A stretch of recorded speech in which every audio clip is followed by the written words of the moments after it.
Alhamdulillahi Rabbil Alamin wal aqibatul muttaqin wa la udwana illa ala zalimin. Wassalatu wassalamu ala asyrafil mursalin Muhammadin wa ala alihi wa sahbihi ajmain wa ba'd. Para tuan guru, hadirin hadirat rahimakumullah. Niki sampun belik waktu niki nggih. Jadi tiang makin tiang bercerita sekedi doang nggih. Tiang niki lengan Lombok Timur, tiang lek Mamben tiang di pondok pesantren Marakit Ta'liman nggih. Tiang jadi wilayah negeri Lombok Timur bagian utara niki nggih. Ya tahu madrasah sampai Bayan Sembalun bukan niki nggih. Jamaah sekalian, alhamdulillah tsumma alhamdulillah. Dari inilah dakwah bahasa Sasak niki langsung tama niki asli pidato niki langsung nembus ke dalam hatimu semua itu katanya. Ya memang tuan guru ya tak lebih nanda niki. Makin tiang cerita sedikit tentang kisah anak yatim di masa Rasulullah sallallahu alaihi wasallam. Kenapa sampai beliau mengatakan ana wa kafilul yatim fil jannah.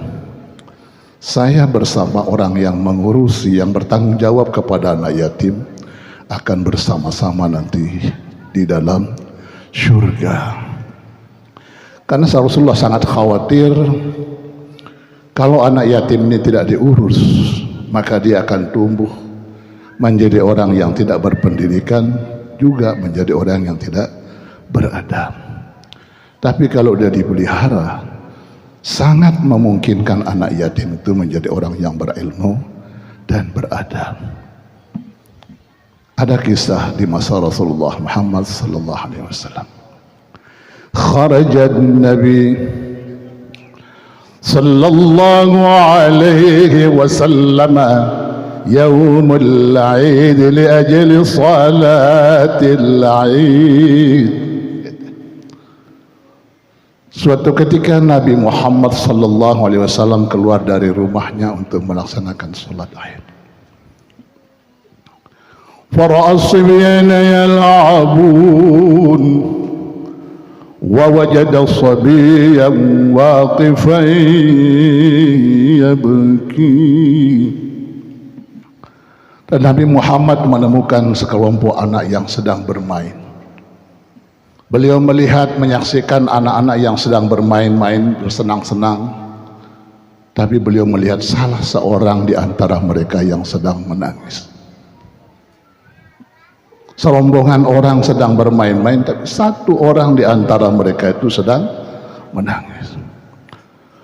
Faqala lahu an-nabi sallallahu alaihi wasallam wa qala lahu ma yubkika ayyuhas sabi. Lalu Nabi mendekati anak itu dan mengatakan kepada anak itu, wahai anakku, apa yang membuat kamu menangis? Sementara teman-temannya bersenang-senang, kok anak ini menangis? Wa qala lahu as-sabi وهو لم يعرف أنه النبي صلى الله عليه وسلم دعاني أيها الرجل.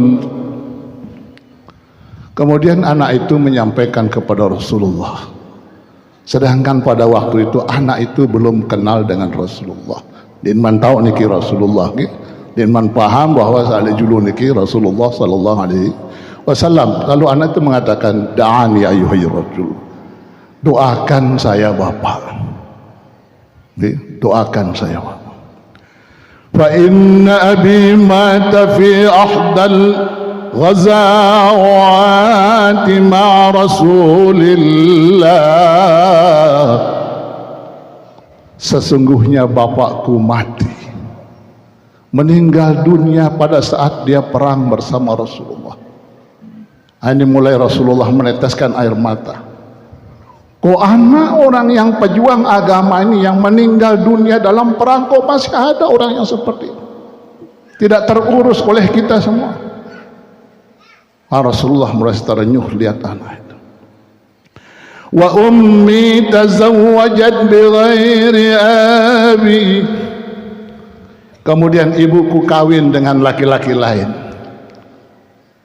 Fa akhadha dari wa akala mali fasirtu kama tarani ariyan ja'i'an hazinan dalilan. Ini disampaikan oleh anak itu. Ibuku kawin lagi dengan laki-laki lain. Rumahku diambil, harta peninggalan orang tuaku, bapakku diambil juga. Maka ketika hari ini hari raya, aku menyaksikan teman-temanku bersenang-senang. Fatashaddada huzni, semakin hancur hatiku. Nangis Rasulullah sallallahu alaihi wasallam. Ada anak orang yang berjuang untuk agama ini. Kalian biarkan dia hidup seperti ini di tengah orang-orang yang bersenang-senang. Ada anak yatim.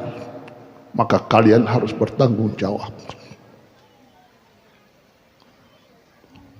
Ini Rasulullah terenyuh. Karena memang Rasulullah melihat hal-hal yang seperti ini luar biasa. Hatinya terketuk melihat kondisi anaknya. Maka Rasulullah menyampaikan kepada anak itu. Wa qala lahu an-nabi sallallahu alaihi wasallam. Lalu Nabi Muhammad sallallahu alaihi wasallam mengatakan kepada anak itu, "Ama tarda an akuna laka aban?" Maukah kamu wahai anakku, aku yang jadi bapak. Wa Aisyatu umman, Aisyah yang jadi ibumu.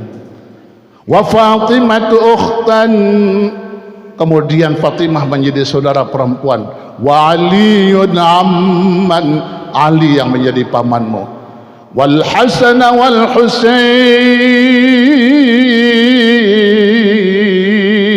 ikhwatan, Hasan Husain yang menjadi saudaraku. Wa qala lahu as-sabi, maka anak itu mengatakan, sekarang sudah paham di depannya ini pasti Rasulullah.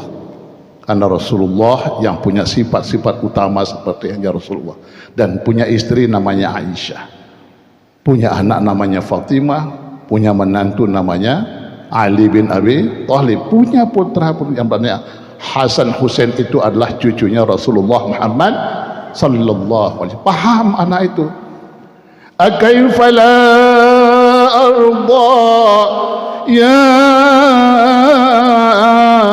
Rasulullah, bagaimana aku tidak mau wahai Rasulullah? Aku pasti mau. Ya. Fa akhadahu an-nabi sallallahu alaihi wasallam wa taghassala bihi ila dari. Kemudian dia bawa anak itu pulang. Di rumahnya dibawa, kemudian didirikan oleh Rasulullah SAW, dimandikan, dibersihkan. Wa albasahu libasal aid, kemudian dipakaikan pakaian hari raya.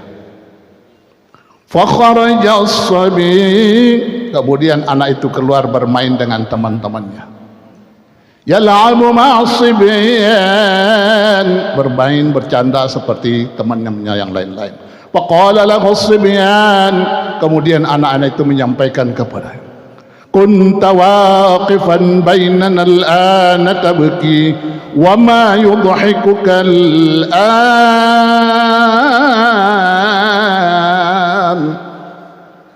Biasanya kamu datang nangis, orang senang-senang kamu nangis. Sekarang kenapa? Apa yang membuat kamu selalu senang sekarang ini?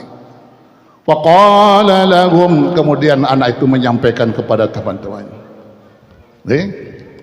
kuntu ja'an fasyabi'an tadi kan saya lapar, saya haus, saya lapar, kalian enak-enak makan.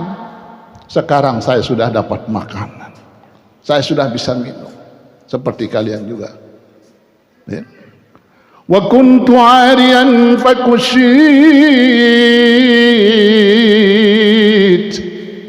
Tadinya aku telanjang, tidak punya pakaian, sekarang aku berpakaian sama seperti kalian. Wa kuntu bighairi abin. Tadinya aku tidak punya bapa. Asbaha Rasulullah ya abi. Sekarang bapakku Rasulullah. Wah, anak-anak tercengang semua. Wa Aisyatu ummi, Aisyah yang jadi ibuku. Wa Fatimatu ukhti wa Aliun ammi wal Hasan wal Husain ikhwani. Sekarang aku sudah punya bapak Rasulullah, ibuku kemudian Aisyah, ya, saudara perempuanku Fatimah, ammiku pamanku Ali, Hasan Husain yang dari saudara.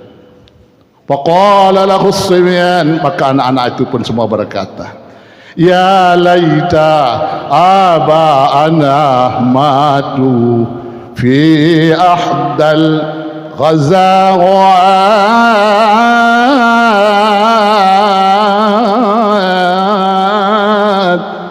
ma Rasulillah.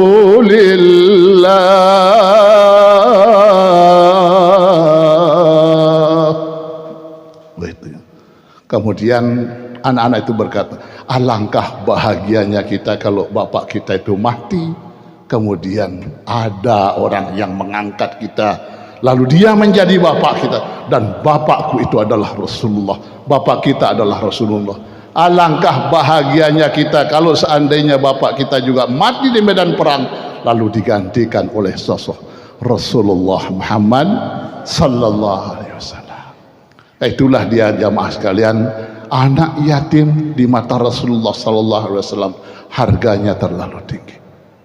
Maka kita semua insyaallah bersama Rasulullah sallallahu alaihi wasallam.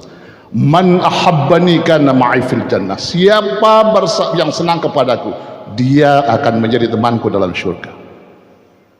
Itu ya. Ana wa kafilul yatim fil jannah. Saya bersama orang-orang yang memelihara anak yatim, yang bertanggung jawab kepada anak yatim, akan bersama di dalam surga. Nah, tuan guru kita di sini, tuan guru yang hadir semuanya ini adalah tuan guru yang bertanggung jawab kepada anak-anak yatim. Yatim ilmu, yatim adab, inilah titipan Allah kepada para tuan guru kita ini. Insyaallah seluruh jamaah bersama tuan guru akan bersama-sama dalam surga bersama junjungan kita Nabi besar Muhammad sallallahu alaihi wasallam. Yang tunas maaf beli dikit tuan guru tadi yang kemarin sudah janjian sama tuan guru Ibnu Khalil, beliau nunggu saya di rumahnya sekarang nih.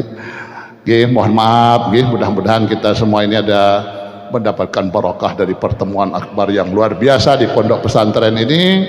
Dan tuan guru semuanya senantiasa dalam lindungan Allah Subhanahu wa taala. Demikian pula seluruh jamaah insyaallah.